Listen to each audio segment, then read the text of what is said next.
Hello, everyone. Hope you're doing well. It is Saturday, and this is episode number one of the actor slash entertainer series. Like, would you like to be an actor? Are you already an actor? Would you like to do more acting? Would you like some free tips on how to get your information out there? What did I do? Now, this is still, once again, this I can only tell you what I did. Now, I did things that did not fit within other people's expectations of what they did. A lot of people think the first thing you need to do if you want to be an actor is go out and go to some kind of acting class. You need to go online and research acting classes near me, and then you try to do some acting classes, and then you try to do a showcase, like we'd call them. I think they used to call them showcases, and a lot of times they make you pay, and you go and you showcase your talent in front of some casting directors and agents, and hopefully one of the agents would say, "I'd like to represent you." That's what a lot of people think you have to do. They take classes, they go out and they buy products and books and all that. And I went a different route. I'm not saying that route is wrong. That is the proven route. That's the route that everybody does. It's kind of like with the weight loss thing in the United States and most likely elsewhere. They say there's two things you need to do to lose weight. Number one, you gotta have to eat less. This is yummy. Oh, I can't eat that. Number two, you have to exercise. A lot of people, they just say exercise. They don't say exercise more because a lot of people are not exercising at all. Like get out there and walk and go to join gyms. A lot of people, they don't think, well, I need to go and get a nutritionist and I need to go get a dietitian and I need to join a gym and get a personal trainer and I got to do all. And maybe you don't have to do all that. I didn't do any of that. I mean, I did ask for information, and if I didn't get the information I wanted, I had to figure it out myself. So acting. This is number one. This video will be called Getting Started, I guess, something like that. I'll work with my manager to make a nice title, but this is how I got started. This is how I got started. You may have gotten started elsewhere. I mean, another way. You may do other things. You may be in an area that I'm not in. You may be doing a form of entertaining that I don't do. Now, what have I done? I've done print work. I've done commercials. I've done film. I've done TV. I've done some personal appearances. Live type stuff. I'm not a theater actor. I'm not a member of any of the theater unions. I'm not a professional model. I'm not a singer. I'm not a musician. So those are some of the other things that you may be able to do that I can't do. But do I know how to get work for that? Yeah. But I used to cast. I used to go out there and find people. Yeah, I need 5 singers that can look like they're caroling and they're holding the thing and they have to really be able to sing and sing these really old carols from it's a scene in 1933, so they're singing carols from 1883 or whatever, and I need someone that can do that, and I'll go out and find them. So just because I don't do it doesn't mean I don't know how to get the work. They always say those who can do, those who can't teach. Is that true? I don't know. When it came to my experience in the Air Force, I could shoot weapons. I could operate weapons. I was very, very good at that, and I was very, very good at teaching it. So I was allowed to be able to do both those two things, but it took time to develop that, to be good at teaching it, to know exactly what to do. But I do know how to find the work. I know where to find classes. I know to do that. So this is episode number one. And number two will be, I guess, about cost. This will be my intro to what I did, how I got started, why I got started, where did I find my first work, where did I find my very, very first jobs, how to get the idea to do this. This is what this episode will be about. It probably won't be too very long. The second one will be about cost, so it'll be a little longer. I made a list of kind of some of the things. Let's see, I'll go real quick. I gotta make a better list. But okay, what I have so far was my starting cost, do's and don'ts. It's very important, do's and don'ts. Fear, how to overcome fear. Scams, a lot of scams out there. Tons of scams. I'll go over some of the scams I know. Special skills, wardrobe props, etc. Healthy living on set, healthy lifestyle on set, classes, and how agents will scam you. So those are some of the agent scams that are out there. What I have so far, I'll probably, as we go along, pick up some other topics. So this won't be a 3-series mini-series. This will be probably what I have right there, probably 8 or 9 different things to do. I think I moved myself a little bit. Yeah, well, I mean, I don't know. Am I centered? I don't know if I'm centered. But anyway, those are the things I'll probably cover. So if you think of anything else you'd like to know about, put it down in the comments. Maybe you're a model. Before we go any further, make sure, please make sure that you subscribe. Okay, telling this all along. All YouTubers will tell you, please subscribe. All people on TikTok will say, please follow. I don't know what it is on Instagram. It's a follow, follow, subscribe, join. Everybody has their own term. Remember Twitter used to say send a tweet. Now they say you're sending a message or a post.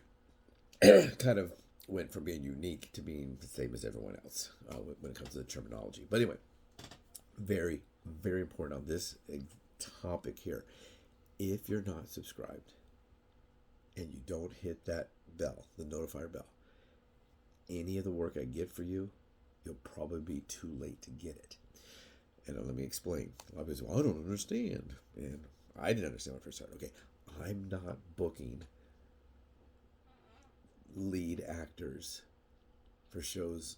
Let's just say, let's go take out from the past, Seinfeld. Let's say Seinfeld. Yeah, on Seinfeld, they're looking for a brand new character to play Jerry's new agent, Jerry Seinfeld's new agent. This person is going to make, $75,000 a day, 2 days a week, and that kind of thing. They must be trained and they must use this method of acting. And I'm not booking those. I'm not booking the $150,000, a week or the $1 million. Remember they were making $1 million an episode at the end. That's not what I book. No one's calling me and saying, David, be on the lookout for this. The ones I'm on the lookout for are usually the jobs that pay. Maybe, I think the biggest one I've ever booked someone on was around $11,000 for the project. And it was like, I think it was 1.5 days, half a day of audition, a rehearsal, and then the next day they filmed. And they made $11,000. That's a lot of money. To me, to you, it may be nothing. That might be $11,000. Are you joking? I make $100,000 a day. I don't know what you make. How much do you make? Do you make a lot of money? If you're watching this, you probably don't make $100,000 a day. Maybe you do. I don't know. Okay, so the jobs I get are things like this. David, I need some background people. I need this many background people. Okay, great. David, I have speaking roles. These are support roles. They pay $600 a day. I probably need them about 4 days in the beginning of, let's say, December. And I'm going to need them for 10 days in February. Do you think you can get them for 10 days in a row? That's, $6,000. That's not bad. And plus, there's food and all this. I'll go over that too, but it's a lot of perks we get for acting. Sometimes I'll take a job and people say, well, God, David, why'd you take that job? It was only $210. It's a SAG background. Why'd you take that? The reason I took that is with my overtime, my special ability, my vehicle, I end up making $900 that day. So the 210 made it to $900 overtime. This, that, travel. Is it out of the zone? And I'll explain all that as we go along. If you have any question about this stuff of how we make money, the different little bits of money we make, the base pay sometimes has very little to do with what I end up making. So I know the kind of jobs. I know that if this is going to be this, it's going to make this much overtime. It's going to be this gourmet. I'm going to have 3 gourmet meals a day. I'm going to have this, and I'll explain all that if you have any questions. But anyway, the jobs I get probably will range between 125. This is on average. This is also the unicorn. Here's that 11,000 with a unicorn. A unicorn being so rare. It only happens once in a lifetime. I saw a UFO. That kind of thing. But there will be some times where I will have some work, and it'll go from I would say right now, if someone said, David, how much do these jobs do you think they pay? I would have to guess. I'd say anywhere from 125, because I can book people non-union. I'm union. I'm union. I am in the union, so I must work only union jobs. But can I put a non-union person on a union job? Yes. So I can book non-union, union. I can book print jobs, which are not covered by these unions. There probably are some modeling unions. I don't know what they would be called. There are theater unions. There's hair and makeup unions. There's so many stunt persons union. There's a million unions out there. Take a look at how many different unions there are when it comes to entertaining. But I would say anywhere from $125 to $2,500. Those kind of daily, would be the kind of jobs that come to me to try to find other people to do. Now, if they're looking for a guy 50 to 65, heavy, Caucasian with a gobbly turkey neck, am I going to put you in for it? No. Why? Why would you put? Dave, why would you put that in? I'm perfect for that. Well, yeah, right here, right here. Now, if they are looking for 11 guys like this, I would go to the audition, and if I nailed it, I would go and put out a video out. Hey, they need 10 more guys that look kind of like me. Heavy set, look like this, kind of clean cut, little stubble maybe, that have a hat. You wear hats. I like to wear hats. I ain't got much hair up top, and I have to wear hats when I'm outside. So those are the jobs I have. Now, people say, why does it matter that I do that? Won't you just call me and tell me that there's a job? No. Right now, my channel has 12,200 subscribers. Okay. Hopefully, it goes up. If you subscribe, it'll go up by one. It'll be 12,201, whatever. So if there's 12,000 people out there and they need three people on there, I'm not going to go and search each person to see who's right for that, through that big long list. Now, I also have casting lists that have been provided that I had way back, 2007. Since 2007, I still have lists of specialized lists. I have lists of people that want to be in a military one, people that have a dragster, people that play basketball, people that play backgammon, people that know how to ride a horse, people that know how to do broadcasting, news work. That's another union too. The broadcasters union. I think there's the unions there too. But there's this list. So what I do, if it's a call that I find, I just will put it out there. When I used to book, 500 to 300 or 500 people a day, I didn't call each person individually. I just would have a list, and I would shoot that list out and say, everybody on this list, you're booked tomorrow. You told me you're available. You're going to be booked on today's Saturday. You're going to be booked on Monday. That kind of thing. So I can't go and call you personally. First of all, you're not going to answer the phone. You say, who's this? You're not going to answer the phone. Now, if it's something super, super, super specialized, and you're the only one that did, let's say maybe they say, we would like to put someone on here that's actually flown on the space shuttle. You were an astronaut on the space shuttle. That would be so specific. I would be able to call you. I will call you. If that's you, I'm going to call you. If you walked on the moon, that's the kind of thing. So it's pretty rare, right? If you had performed a heart transplant, perhaps you're a surgeon that did that kind of thing. Maybe a face transplant. So when they got mauled by this lady was mauled by an animal, I put a new face on her. I will call you for that because you're one. You are one. I can find you, and you're one. But if you're one of many, I can't call you. I do that for my very, very, very close personal friends. I only recommend myself and one other person. And even that other person, I have to make sure they're available before I recommend them. I do not recommend. What I tell the casting people, now if you're one of them and you're one of the 10 people, let's say they're looking for 10 people to do a certain thing. We need 10 people. We're staffing an office. I need a receptionist. I need a person that looks like a UPS guy. I need this. And it's like 10. I was on The Office for the first 7 episodes of season 3. And they wanted people to look like they could be in an office. And so I was at my heaviest. I was about 300 pounds at the time.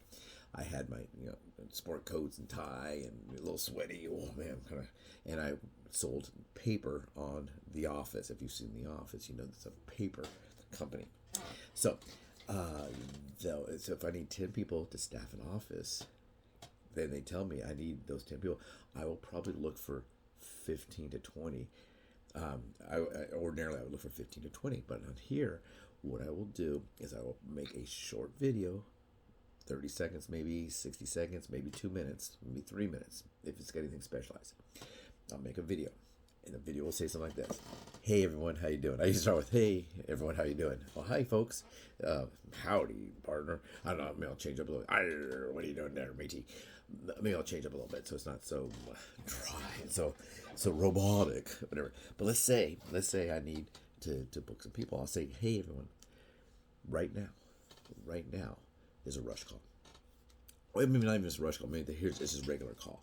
But rush calls specifically, rush calls. I'm using my big camera, my big computer as an additional light source. I didn't realize I was doing that, but so now I have to make sure it stays on. But I have a call. They need 10 people to look like they're in an office. Today is Saturday, and it's going to be starting to film a week from this Monday. So you have Sunday, Monday, and then 7 more days, 9 days to do it. So 9 days. So this is what they're looking for. Do you have business casual wear? Do you have any experience, perhaps, in typing? Maybe you're very good with the phone. Sometimes people think I can answer the phone on camera. Well, you might have a Christmas tree of lights on the camera. You might have 11 lines, and you got to be able and figure out how you can put something on hold. You have to really be able to do it. You have to really make it look like you're doing it. And maybe you are going to speak on there. Hello, Mrs. Johnson's office. How are you? This is Billy. That kind of thing. So I will put it out there, and I'll tell you what you need to wear, who you need to contact, and all that. I'll put it out there. If the casting person tells me to collect files and send it to them, like I used to do, like send it, I really can't do that at this point in my life. I'm busy with other things. When I did that, be a casting director or an agent, you have to basically do that job, not acting as well. People, I can be an actor, and no, you really can't, because I could be on set and on my phone. It might be a 1942 situation, and all phones must be locked up or left in your car because they don't want to accidentally someone pick up the phone. Hello, they do that, or they look at see this weird glow on the face of a background person. That's what they're doing. We used to have these big vouchers you had to fill out, and then every now and then you'd see some person walking down the street in 1942, and they got a duplicate of their voucher sticking out of their pocket. I can see that a lot of times. I've been in the industry. So what I'll do is I'll put it out there. I need 10 people to look like they're in an office. You have to have business casual clothing. It's going to be multiple days, so you must have 3 or 4 different outfits and options. Probably, unless it's the same day. They go, is it the same day? I was on flight 7500. I was in an airplane, so obviously it's the same day. I'm not getting up and changing my clothes and being in the airplane. And I did that, and we filmed for 2 weeks long, and I had to wear the same outfit every day. Because it was the same day on the film, not the same day on the calendar. So I will put those out, and this will be what you need to wear, where you need to go. I can say, hey guys, this is going to be in Burbank, California. So make sure you can get there. Do you have transportation? These are night calls, so there may not be a bus going by. You'll probably have to take an Uber. They're not paying for the Uber, so make sure and that's kind of thing. You had to put it all together. Is it right for you? And then you can submit. Okay, back to what we're talking about. How did I get started? First of all, where was I born? This goes back 62 years. This is my start in Hollywood. I was born in Hollywood. I'd always see those signs, the yellow signs. Back then, they might have been yellow, and they'd have an arrow pointing this way. It would say, like, crew parking and an arrow, or, Cold World Banker commercial arrow, and they have another arrow go this way. They flip the sign that way and that way if they wanted to make the arrow point the right direction. And I knew what it was. I would drive by. When I lived in Pasadena, California, they filmed a lot of those Disney movies, like Escape from Witch Mountain and this or that. They'd always film those right within walking distance, a half a block away from my house. They were filming it. That's literally a half a block. They would film it on Oakland Avenue, Madison, a little bit on Glen Arm. I lived on Glen Arm. I knew what it was. But I always thought, well, you have to go to school, you have to be famous, you have to be looking like a movie star to get involved. So I never got involved. I was born in Hollywood. I knew what those signs meant. I knew where it was. Luckily, I was in the area where a lot of filming was done. Really, basically, even with all they call the runaway production. A lot of it went to North Carolina, some to Canada, Louisiana, Georgia. You'll see, the Georgia sign on there on a lot of the television programming. A lot of the game shows are filmed in Georgia, I guess. There's some filming in Vegas, but the majority of the filming was California, New York. Just the way it is. California and New York. Also, in New York, a lot of theater. We do have theater here too, but they have Broadway there. Chicago is known for a lot of dancing. A lot of ballet, I guess, is out there, dancing, production, and stuff like that. So if you're a ballet person, you may end up dancing with the Joffrey Ballet. I don't know. So I knew what it was. I just thought, I don't have what is needed. I have no training. I have no experience. I don't think I have the look to be a movie star. I don't want to be a movie star. I don't want to be a star. I don't want that. I don't want that lifestyle. No, I don't want that at all. What I want is and I get this. I'll be, at the airport, or I'll be someone. Hey, you are. What's your name? You're in the movies, aren't you? That's what I like. You know, hey, I saw a commercial the other day, and it was you. You were talking about some protein program powder that you were on, and you made these protein drinks. Now, once again, if I endorse if I was working on my channel, I'd have to endorse it. But if I'm just an actor saying I drink this protein powder and I don't drink that protein powder, that's okay because that's a commercial that I'm getting paid as an actor. And everybody knows it's not real. It's not really what I do. I don't really drink some kind of coffee that they want me to say. I'm drink whatever kind of coffee is cheap, you know? Speaking of which, I just drank some coffee, which is getting cold. But anyway, I love to go to some of the coffee places. And they say, David, you exclusively go to Starbucks because you're a Starbucks guy. Then in that case, I would never be able to be seen elsewhere having coffee. If I went to McDonald's, I'd have to get iced tea. If I went to Coffee Bean and Tea Leaf, I would have to just use the bathroom and leave because I wouldn't probably even be allowed to purchase anything there because I am locked in to that thing. It's called a conflict. So it'd be a conflict if I filmed another commercial for something, or if I was seen on a. We would say, David, in this movie, you're gonna come to this thing and you're gonna grab a cup of coffee. I can't have the coffees. I'm the Starbucks dude. I'm the Starbucks dude, and that'd be great. I'd love to be the Starbucks dude. I would definitely do that for them. Starbucks, are you out there? Okay, if Starbucks isn't watching this right now, please, I'm gonna be the Starbucks dude. Huh? Hey, I'm gonna drink some Starbucks coffee. It's really great. It's great. You like, yeah, and I do go to Starbucks, but I'd be locked in with a conflict. Okay, so I thought, well, I don't know what to do. I don't know how to do this. How am I gonna do this? What am I gonna do? I've never done acting before in my life. Well, things like Billy Go Gruff or whatever, that kind of stuff when you're in school, and church play, church musicals, and church Christmas thing, that kind of thing. But no, done. I was in the military, and I was gone, and I traveled around, and I was, but then all of a sudden I was no longer in the military. I was in the reserves, and I had a son that was not with me. He was with his mom. I was divorced, and my son was grown, basically. And I thought, I have some time to do this stuff. And I saw this thing online. I believe it was on Craigslist. It said beinamovie.com. Beinamovie.com, I think it was. I think they still exist. Look it up, beinamovie.com. And you get to go and you be in a movie, and they show you the ins and outs, the backgrounds of what you do, and this and that. And they gave me a booklet of what to do to be a background performer and make money. Well, what are they going to tell you to do? Number one, it's going to be join Central Casting, the world's largest casting agency, as far as I know. Is there anything big? No, this isn't bigger. Back then, I think you had to pay $25, and I didn't have $25. I was barely scraping by paying, the rent, the lights, the gas bill, the whatever. And it wasn't like I couldn't scrape together $25, but I wouldn't have scraped together $25 to do it because of the fact I didn't want to take the risk. If you have $300 and you got a bill, two bills coming up in the rest of the month, and that's going to be about $210. You're like, well, I do have $25 available, but I had no way to make extra money. I wasn't like I had a full-time job and a part-time job. I had a full-time job that wasn't very good.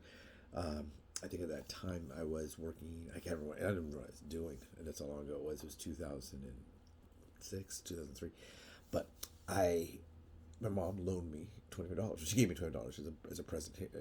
This was probably mid-December, right before 2004. So right then, I guess. I guess that's what it was. And so she gave me $20. So I went down to Central. I got my photos taken, and they said, "You have a great look. You're going to work a lot." And I said, "Oh, cool." And lo and behold, that was true. I worked a lot. I was heavy, and I was Caucasian, and I was that age, and I did work a lot. I could be a bank teller, I could be the bank president, I could work as a guy pushing a lawnmower, I can work as the good old dad, but all background stuff. I thought, okay, I'll do background. It pays good money, you get good food. I'm fine with that.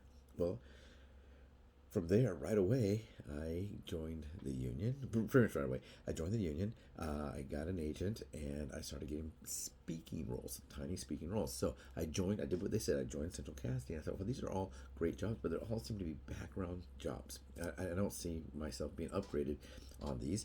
What if I venture out? Nothing wrong with background. I'll do background right now. If you call me right now and say, David, I got 9 days of background, SAG background, I'm going to, cool, sign me up. There's nothing wrong with doing background. People say, "Oh, you're a background person. There's a lot of friction between union and non-union. When I was on The Office. We were all SAG. We were all SAG. These are the way we talk. These were all union jobs. Because we're in an office is very, very small. The more they have, the more people they have, the more non-union they can bring in. But we were very, very small. We were a small call, always. And then the non-union people came in for one big call they were doing. It was a pretzel day. And the lady next to me was, David, you know about next week, right? And I said, no, I haven't looked at anything yet. They're doing a big pretzel scene. Well, oh, cool. Hopefully, do we get to eat pretzels? That's all I was thinking. She said, well, no, don't you understand? They're going to bring in non-union people, so don't bring anything of value. And I go, you mean the non-union people are going to steal my items? I said, well, you know what non-union is. I go, like you were 6 months ago? Were you stealing people's, back then, I don't know, would have been their cellular phone and their calculator and their headsets. Why do you think that they're non-union, they can steal? So I always say, just because they're non-union doesn't mean they're non-human. You got to treat them right, because I was non-union and I don't want to be treated bad. So I decided, well, maybe I'll venture out and see. So how can I find work? What can I do? Now, the people on set, if they make money, they'll refer you to something usually. Hey, here's a good service. They'll call for you. And I did have a call-in service or call-in service. And what they do is they call to try to find background work for you. That was really big in the old days before we had cell phones. So I think the calling service are probably less desired or less needed because we have a cell phone. We can go on break and call. But before, it'd be quarters in a machine or dimes in a machine or hello Sarah, can you get me my house, whatever. It's evolved. So now we can submit online with our smartphones. I can do the whole process online. I do have more photos in my computer, which is right back here, than I have here, but I have enough samplings of different looks that I can actually get some work. So I did have a concert, but so I thought, well, where can I find extra work? And people said, well, yeah, here's a discount. You'll get 10% off this acting classes. Here's $5 off. $5 off a purchase of $100 at this bookstore, and use my code. As always, use my code. Use my whatever. Tell them John Smith sent you. And they all get a kickback. And I'm not saying it's not right. I'm not saying it's not good. I'm not saying that the information I would have gotten would be good or bad. I'm just saying there's always something for them. A lot of them are really jaded. They won't tell you anything. It could be you look totally different than they do. You're completely different. You're a different skill set. You're different age. You're different gender. Can we say gender anymore? Can we say age? I don't even know what we can say. You're a blob of cells nowadays. What kind of blob of cells are you? I don't know. But they won't even tell you. So I ventured out and I said, well, let's see if there's anything else. I'm going to do the background. I'm still going to call the calling service. Maybe I can get an agent. Maybe I can get an agent. And all the different things online will tell you about getting an agent. And I was lucky. I found a good agent and she helped me. But I thought, what can I do? Where can I find work? And this is what I'll cover next, and how to work for free. But let me tell you about the first kind of speaking job I had. Somebody calls me and asks me to be in a show, and I'm going to shake hands with somebody, and I'm going to have 2 or 3 lines. I never spoke on camera before. Never. Just pretend. Just because they call it Walla Walla. You go, oh, somebody go, oh yeah, watermelon. But they don't speak it. They'll go, and just say they're like watermelon, cantaloupe. I like both watermelon. And then these classes to what to. And what I always think is if the other person's going to me, I go, and then so they know if everybody's sitting going this, who's listening? Everybody's talking. So you have to do like, okay, I'll go first. Yeah, you can, even if you're background, you can even say, hey, why don't you talk a little bit? Then I'll shake my head up and down, and then I'll put my point, and then I'll say something to you, and then you go, yeah, and then we have and some of the best background work, you'll get really featured in that if you can do it right. And a lot of people want to see themselves on camera, and a lot of times that can't help you. So anyway, I decided I'm going to try to see what I can get. Where can I get? So this is my first really speaking job. Came to me, someone just out of the blue. They saw some photos of me and called me and asked me to shake hands with a guy, and I think I had to say, I think I'm saying like this, and then I go, and he puts his hand out, and I shake his hand, and I go, yeah, I think we can make that work. Can you give me a call next week? I think and he says, he's a background with his first couple lines to it. And he says to me, yeah, why don't I do that? I'll give you a call and we'll set some maybe we set up for another meeting in person if we need to, but I think we can do it on the phone. great. And that was my first thing, and that's what I got. And I got that because somebody saw me. Where did they see me? I don't know. So I thought, well, that was kind of fun, and it made extra money. I made more money. Back then when I first started, background was $54 for 8 hours. Now, you didn't just walk home with $54 in your pocket. Sometimes it might be less because there's be taxes. But for the most of the time, it'd be much more because you work a lot of overtime, you get great meals, you have to drive there, and all that, so you make extra money. So my first job was shaking hands with the guy and tell him that let's make this happen. Let's do this deal. So that was my first job, and that's how I got started. So did I have the look? Yeah, I had the look. Did they know how I spoke? Probably not. I don't know if they even saw me anything where I was speaking. I think they just saw, well, David, he had some college. He was in the military. He looks like this. So I had the look, and that's the big thing when it comes to your beginning levels. It's the look. How does this guy look? You look like a fat guy that can shake hands and say, let's make this deal happen. That's what I know how to do. So that's how I got my start.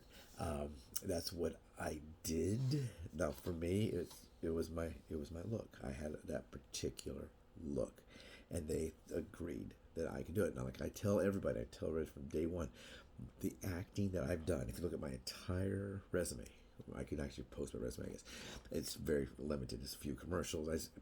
Nowadays, it's all based on your audition. They don't the experience on my level. But for me, at my level of acting, what I've done, it's the acting. Like I said before, it's not hard to do. None of it's hard. If you look at everything I've done, it's not hard. It's memorizing lines. It's some of it's a lot of lines. I've had wall-to-wall dialogue, but I have the script right there with me, or to the sides, whatever they want to call it, and I'll hide it. And if they say, oh, no, that's not right. I go, oh, wait. Oh, you're right. I'm so sorry. Okay, and I'll do it again. Now, stage is different. You can't say, oh, excuse me, audience, let me do that one more time. If you mess up on stage, you've messed it up. So that's one thing I've never really done was theater. I wouldn't mind doing some theater, small lines or something. I was a soft walker where you walk around in the opera singer's clothes when they do the lighting, kind of like a stand-in, but they do it in opera. But that's as far as I really did that. But in mine, if you look at the stuff I did, it's not hard. Nothing I've done has been hard. It's just getting someone to let me do it. Like I said, me getting work, I have to convince them I can do it. The work I have is not hard. Convincing someone to let me do the work, that's hard. Okay, this will be the end of episode number 1. This is how I got started. Next one will be low cost, free, getting started with $0. Right now, like I'm talking to you on my phone. It's a good phone, but you can go get a cheap burner phone, or one of those ones with those guys that bounce around and they're all furry. Is that Cricket? Whatever it is. One of those very, very cheapest phone that has any form of a camera that can send. You can submit for all this work. You want to have a phone that's pretty fast, though. You want to be able to store a lot of stuff and be fast. And it's if you're paying, like, if it's one of those prepay or whatever, make sure. Oh no, I don't have any minutes. I can't send this out. No, make sure it's always working. It's charged. It's working. I bring car charger to the set that plugs into the wall. What I used to do if I was on a big call, I'd bring a power strip because everybody's always looking for a place to plug their phone. So instead of me plugging my phone in and no one else could use it, or they would unplug my phone, I come in and also my phone fell out and their phone fell in, I would bring a power strip of like 8 and plug my phone. I'd turn it on, plug my phone in. Here you go, guys. If anyone else wants to plug your phone, there's 7 more spots. Whenever it runs, and they used to love that. I would do that, but I don't really do this kind of calls. Where now I do calls where it's just like 5 or 6 of us in total there, and there's usually enough plugs out there. And or I would charge mine full, then I'd unplug it, then they'd plug theirs, charge theirs full, then someone else would plug. We don't run out, but those are the kind of things you need to do. So episode 1 is done. I'm going to send it over to the manager. I have a manager. I told the manager I might not be able to afford to have him next month. I told people this. I pay $150 a month for a manager. The channel makes $5 a month. So do the math. You're going to run into problems there pretty quick. So I have to go somewhere. I have to leave at noon, and it is 11:48. So I'm doing okay. I'm sent over to him, but I told him if I can't get some improvement on this channel next month, I might not need a manager. So please help me. help my manager stay working with me, and subscribe. If you want any rush call work, if you want any work, you gotta subscribe. And then by hitting the notification bell, the reason you want to do that is you'll be notified when something comes in. It'll come to your email and say, hey, David Gardner has a new video on this channel. That way you can go and find it. Otherwise, you have to go and look. If you look 2 or 3 times a day, you'll probably find nothing. 1 or 2 times out of the week, maybe 27 times you've looked, maybe once or twice, maybe there'll be something in the form of a rush call. If it's a rush call, you got to do it now. Some of those are like this. Hi, David. We're calling to see if you want to be on this role. I do. I would love to be on it. Can you be the Paramount Studios in 1 hour? 1 hour. And I live in Monrovia. It's about a 40-minute drive. Yeah. What I need to wear. And go. With COVID testing, it was really tough because we had to COVID test first. So I always try to have a current COVID test. It was free testing. I always just test, and I said, well, I have a current one I did yesterday. Oh, really? So if it wasn't on set, sometimes I do 2 or 3 COVID tests a day. I had to go to wardrobe, COVID test, and I had to go to another place to do an audition, COVID test. Sometimes I did 2 or 3. I've done probably close to, I would say, if not 1,000, I've probably done 800 COVID tests, because you do 2 or 3 a day for years. So anyway, episode one, rush calls, just like that. So if you're not on there, if like right now a rush call comes in and I put it out there and you're not on the notifier, and it films tomorrow, and then you see it, I made a video about it, and then you see it on Monday, hey Dave, still time to get on that? No, it was yesterday. That's how fast rush calls are. That's how fast rush calls are. It can be the same day. It can be within an hour. It can be the next day. Rush calls. If you want rush calls, subscribe, hit that bell. That's all I can tell you about that, guys. I will probably say it again to remind you on each video. Don't forget, if you want a rush call, make sure if a rush call does come in and you want to be considered, you got to do that. Take care, everyone. Episode 1.